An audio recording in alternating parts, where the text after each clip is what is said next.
So I don't know if you guys remember a couple videos. Oh, actually, it was the last video, I think. Not the last one, the one before that. I was working on this little axial wraith project here, and got it going. So found some rocks out down here by the water, and I'm gonna see what this thing can do. I'm running out of power.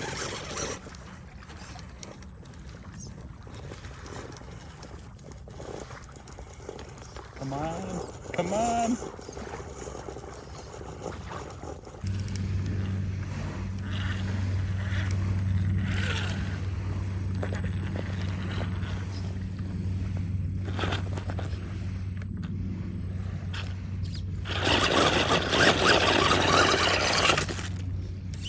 Uh-oh. If you want something, you'll find a way to get it. Hard work and dedication goes a long way. You can't change the world overnight, but you can work all night to try. My name's Chris, and I would certainly rather be wheeling.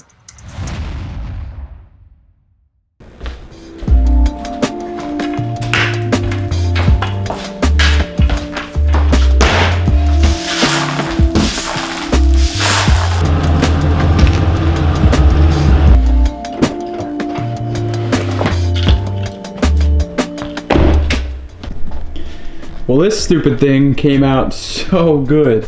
It works incredibly well. I mean, look at all the suspension travel on it. It's super stable. These RC four-wheel drive tires are actually super good. I gotta seat them on the bead. Oh, I popped a couple of the bolts on the wheel there. Interesting. I didn't break them, so that's good, but not a big deal to fix. I got these extended travel shocks. These are 110 millimeter, and then these like lowering brackets from Gearhead RC, and that lowers the ride height. I just need to figure out a body for this thing. I'm not too concerned about that, but it would help keep some of the dust, and when it rolls over, it'll just keep things in place. So really happy with this thing. We got an Amazon servo on there, 35 kilogram, does well. Got the Hot Racing steering, diff covers. We got all their links, all black. Kind of shifting to this new color pattern of just making everything black, but super happy with this thing. And honestly, the weather out there right now is just absolutely incredible. So that was really nice and a great way to start my day.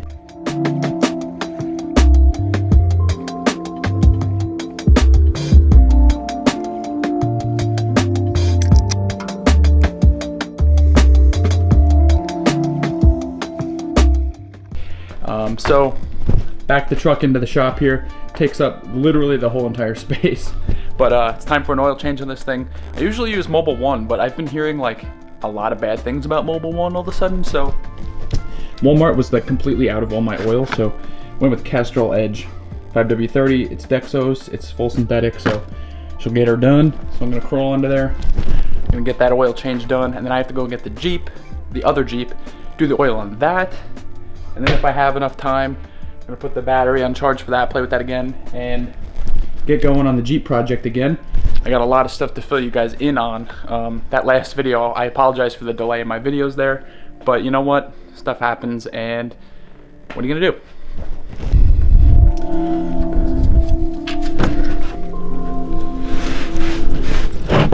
You know, one of the many blunders of automotive engineering is the location of this drain plug, because when you take it out, it gets all over the cross member. Now you got to clean that up, or I guess you could leave it so it never rusts out. But then also, the oil filter is all the way over there, and look, it's in like a cubby, so you can barely even get the thing out there. And like, I have a wrench that I use, but I can only get like a hair on there, so just annoying. I should really just bring this thing in.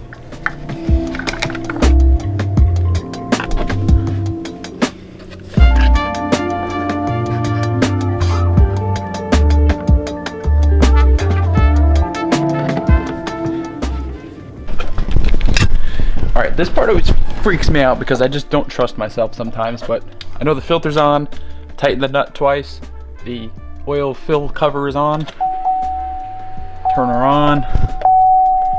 See, I wish it could tell me now if it was building oil pressure or not, but I guess that wouldn't make any sense.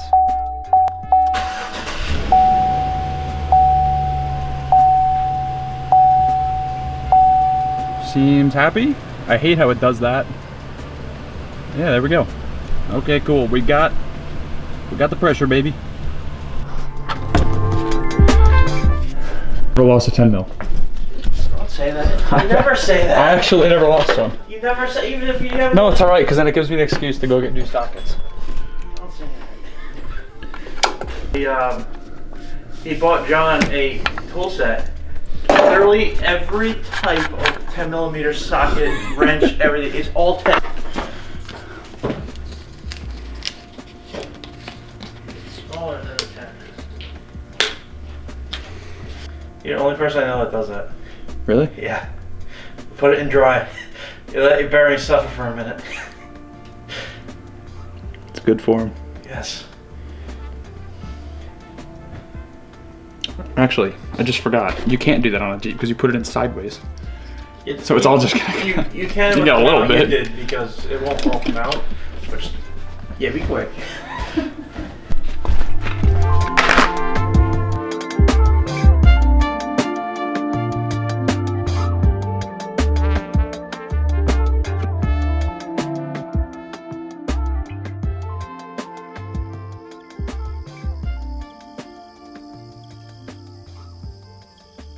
This next portion of the build is really going to test everything I've learned so far.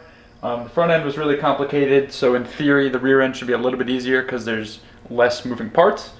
But we have a huge part sitting over right here on the floor. It's going to be really cool, and I'm really just thinking about diving right into it tonight. It's scary, but at the same time, after doing all this metalwork, the best part about metalwork is that anything is fixable. You can just cut out and weld the new in and start over if you really want to. So yeah, this video is probably going to be about chopping the Jeep in half, pretty much. Show you what we got going on. So in this box we have the Motobilt back half kit, and what I really like about this kit is that it comes pre-welded in these sections. There's literally 1, 2, 3, 4, 5 sections, all pre-welded. You only have to weld basically the frame rail onto this part, and this slips over your existing frame. They just really make it super easy, so everything lines up. The scariest part about doing a back half, for, you know, I'm sure for obvious reasons, is literally chopping the frame in half. Multiple reasons I've decided to do this. Basically, if you're ever going to do a custom build like this and your frame is not perfectly pristine, there's really no reason not to do this. It seems like it's a very simple process. We'll see how that goes once I chop the frame off and realize what I've done. So I've downloaded the instructions off of Motobilt's website, and I don't know if they're just not clear or if it's really that easy. They just say cut back to the part where it starts curving up, and you just chop it, and then you test fit that frame rail onto the new flat section of frame here. Basically the idea is the Motobilt kit will slide to this first body mount here, so you know you need to save enough room to get some good welds on there. So it's really just that easy, and then everything else should just slide into place. It's pretty crazy. If you know, you know.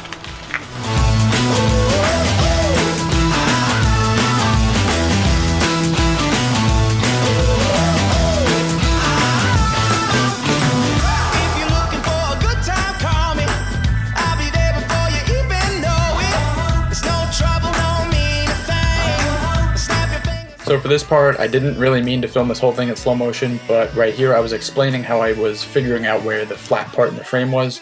So I took my little T-square here, and if you slide it towards the rear of the Jeep, up the curve, it makes that little gap underneath. And so basically to find where the frame is still flat, you pull it towards the front of the Jeep. That little gap right there is going to disappear. You make that mark, and you know you're flat there. So another thing I'm going to make sure to do is to transfer my measurements here.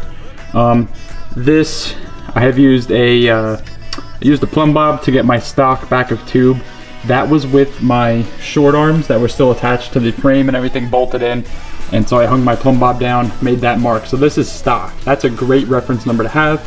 You can always measure back to whatever number you need from there. Here is my 5-inch back mark. And so I've transferred them up there. Again, just using a Plumb bob, you hang it down, you make a mark. These are going to be very, very useful because I'm not exactly sure where the axle is going to fall now. I am completely redesigning the rear suspension from what I wanted to do. That's going to be a different video though, so hit that subscribe button.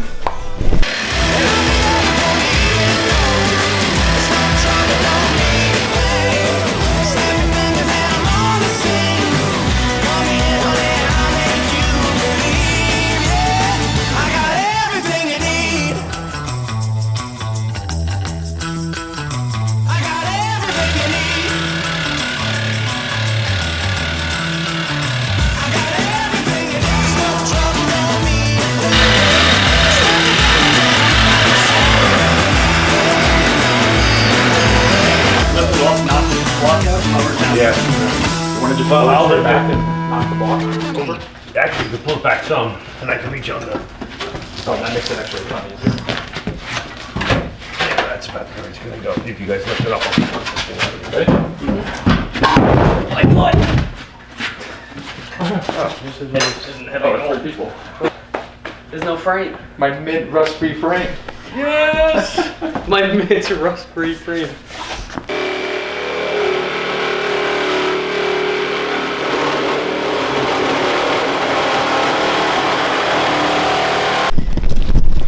Oh baby, power moves only, baby. Look at that. Back half mocked up. Make it super easy for you. They don't include that spacer, but luckily I had that. But so this straight piece is held up by that bolt there. This is slid onto the frame. They really do, like this project, it seems like such a big deal, but it's honestly just so easy. This was the hardest part here.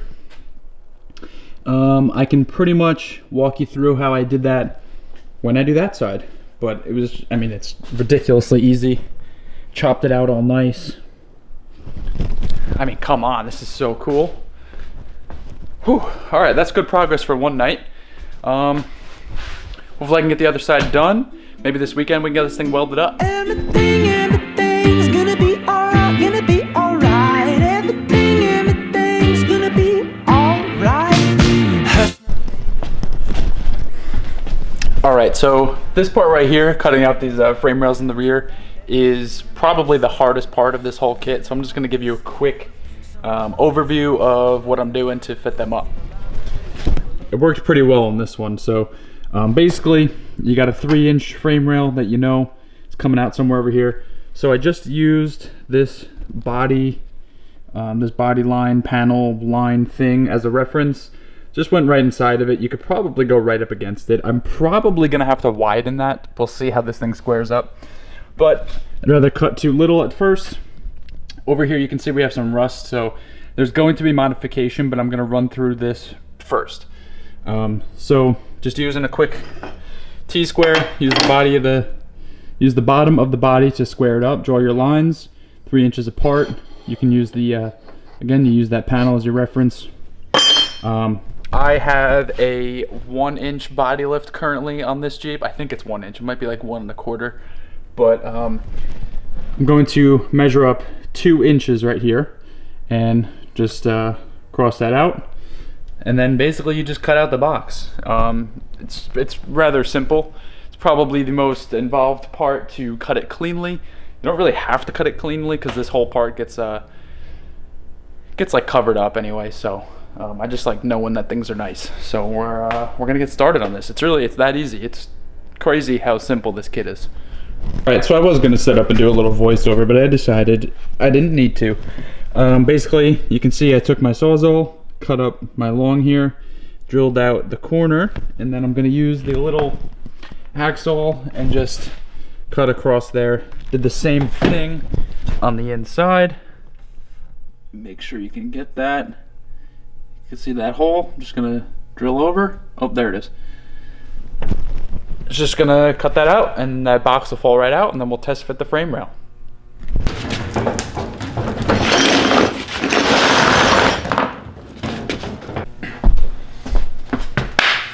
All right, so I got this thing fitted up pretty well. It is very difficult to do with one person. I guess if you had a couple bottle jacks or something, you could probably figure something out pretty good. But here's what I got. I'm kind of okay with this gap I have here because I'll be able to get in there for some weld. I really wanted to chamfer that. I wonder if I should. It's just fitting so perfect right now that I really don't want to take it apart. I have it perfectly level at 1 3/4 from the bottom of the tub because I do have a body lift. Otherwise, I think this fits like right up against the tub. But I just want to tack it together while I have it fitted like perfectly. And then I'm gonna call it quits for tonight because my knees are killing me from getting up and down on this thing. But you can get a good idea of what this thing's gonna look like now. There's so much room here now without the frame coming back down. I almost forget what it was like before. So this is gonna be really cool. I'm gonna get this thing tacked together so it doesn't move on me. And then yeah. Whoa. I'ma sing